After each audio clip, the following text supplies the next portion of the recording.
Hello guys, so for today's video, ituturo ko po kung paano gumawa ng ganyang reel gamit po ang CapCut. So yung pagtalon po sa bangin, naturo ko na po yan. Ilang beses ko na po yan naturo ha. So eto na po.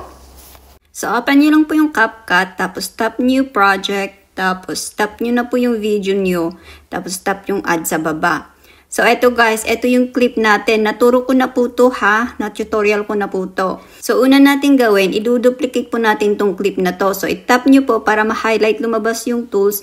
Hanapin nyo po sa tools nyo yung duplicate. Pag tinap nyo po yan, madodoble. Ayan po. Ngayon, habang naka-highlight po yung clip na yan, i-tap nyo po yung overlay para po bumaba. Yan.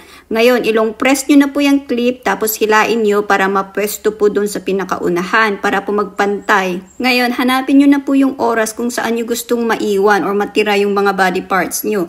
So, yung white line na yan sa gitna, dapat itutok nyo po doon. So, kunwari sa akin, dyan. Dapat yung white line nakalinya dyan sa pwestong yan. I-tap ko na po yan para ma-highlight, lumabas yung tools. Hanapin ko po sa tools ko yung freeze.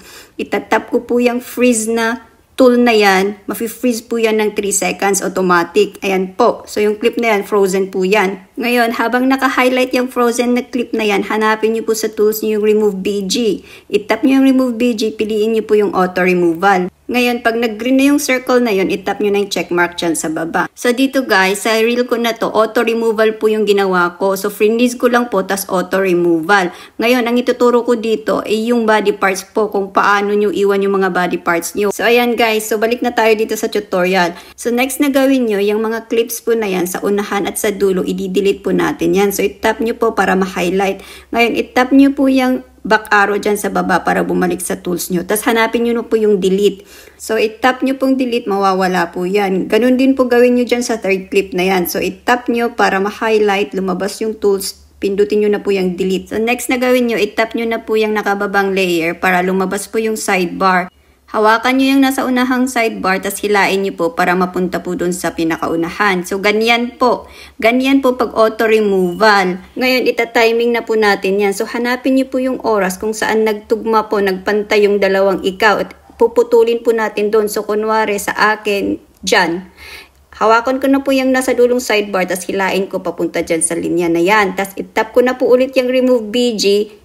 Custom removal na po gagawin ko dito para ma-isolate po yung kamay ko. So, itap ko yung erase.